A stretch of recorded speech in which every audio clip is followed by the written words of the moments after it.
This is why it's good to have books. And you can't really put the whole of your hopes on AI, because I thought I'd test it. There's something I was looking for. Like, I forgot what it was now. In this old book that was written, I think it was like in the 1800s. I typed it into AI. AI was like coming out with, oh, there's no such thing. And on top of that, there's no such book. I was like, huh? So I typed it in again. And it gave me the same old thing. Something like, oh, such and such is an old wives' tale, this and the other. Something of that character. And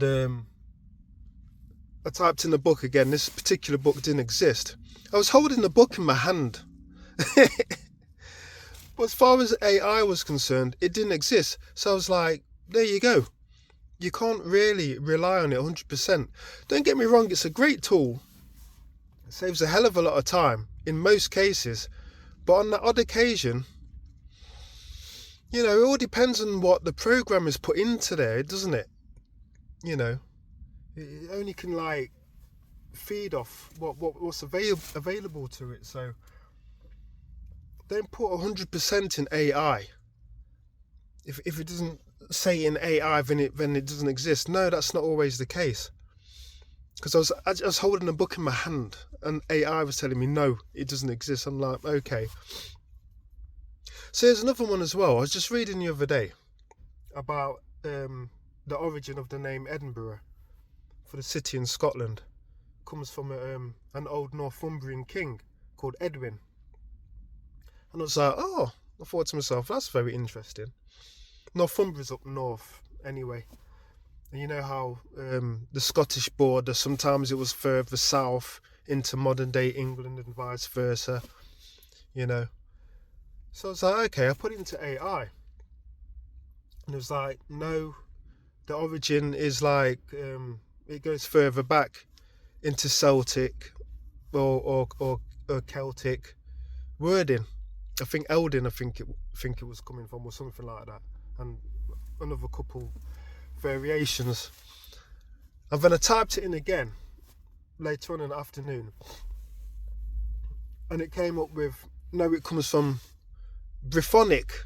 earlier Brythonic wording, and it gave me another set of words, and then coupled with Celtic. So it changed it again, but it kept on telling me that this Edwin lived in like the 7th or 8th centuries. So you see, it kept on changing. Sometimes it told me that he lived in the 7th century. Then sometimes it told me that it was the 7th or 8th. It wasn't sure when he was actually born, this king. And the wording came prior to the 7th and 8th century. My book's telling me he was born in like the 6th century. So that's like 100, 200 years discrepancy. It's good to have books, mate. Let me just put it that way. It's good to have books. Because people revise stuff. And it depends what their angle is. I'm not too happy with that. I'll change it. Having to type it in and then upload it onto the net and stuff. So it depends.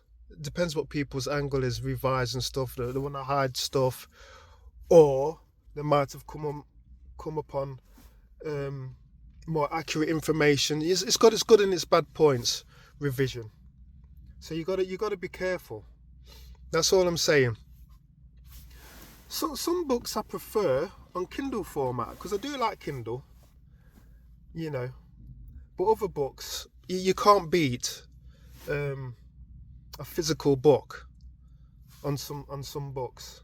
And like I say, it's good to have books because they can't be messed about with digitally. They're just there physically. So yeah, AI, man, it's not the end all and be all. That's all I'm saying. Books, yeah,